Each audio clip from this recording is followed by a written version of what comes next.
Alright everyone, welcome to my channel. I'm Cowboy Trades, and today I'm going to teach you how to draw Fibonacci retracements. Now what you want to do is you want to come over to Trading View and pick any chart that you want. You can do it on any chart, but for this I'm going to use Bitcoin against the US dollar. Now just a little hint, you want to come over to the Fibs here and favorite the Fib Retracement tool. You also want to favorite the cross, and you also want to favorite the brush. This is going to make going in between using fibs and zooming in and out of our analysis a lot easier. So without any further ado, let's jump right into the tutorial. Alright, so the easiest way that I've found to remember which direction you want to draw your fibs in is to simply draw a triangle on the chart. And imagine this as a mountain that somebody's going to walk up in this direction and then they're going to walk down in this direction. Now the reason we've done this is because you draw your fibs from low to high, or you draw them from high to low. So simply having this triangle, knowing we go up in this direction and down in this direction, will help us a lot. What you now want to do is find where the uptrend started. So in my opinion, the uptrend started right in this place here. You could also argue that the uptrend started here, but in my opinion we came up and went sideways for months before going up. So in my opinion the trend of the uptrend started right here. Now what you want to do is you want to click on your Fibonacci retracement tool, click from the low and drag it all the way to the high, and that is how you draw a fib from low to high. Now I'll show you how to do it from high to low. Simply remove this and identify a point where it was at a high. So for example, there's a big high here and we came all the way down to this low right here on this wick. If we came over to here as well, you can see that we've got a high here and we have a low down here. So how do we actually use these to trade? Now if we go back to the original fib that we drew from low to high and remove this, the most two important levels on a fib are this 618 and 786. These are going to be your indicators whether the market is remaining bullish in an uptrend. So we have our fib from low to high in this uptrend here, and you can see that we came up to this high and we corrected down to this point here, which was our low. And you can see we perfectly, almost perfectly backtested the 0.618 before going higher. Now when you backtest the 618 or the 786 and you continue with bullish market structure, if you continue going up after bouncing on either of these 2 points, then your market is bullish. And that is really as simple as drawing fibs gets. But let's see how it works if we do the inverse from high to low.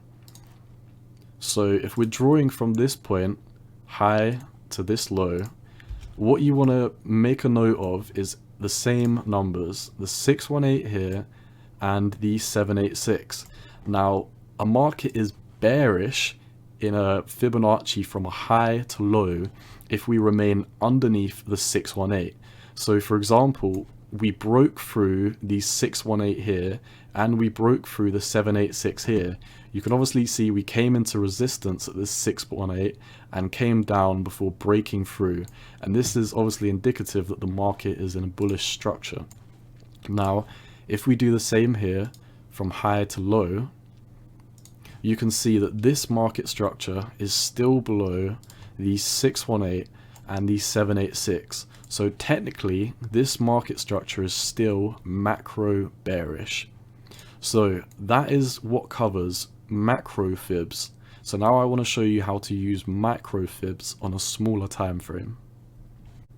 Alright, so micro fibs work the exact same as macro fibs. They just work on a smaller time frame. So let's zoom in and see if we can find an example of a micro fib that worked out. If we zoom up to this high here on the macro scale and we circle this high and this low, you can see that this was a high and a low in a very, very small trend. Now if we get the Fibonacci retracement and draw it from high and drag it down to the low, you can see our 786 and 618 are here. And if you remember what we said in the last clip, in a bearish structure on the Fibonacci retracements, if the market comes down and doesn't get above these 618 and continues to drop, it is a bearish structure. And you can see that we came down from this high and perfectly backtested these 618, which we got rejected from.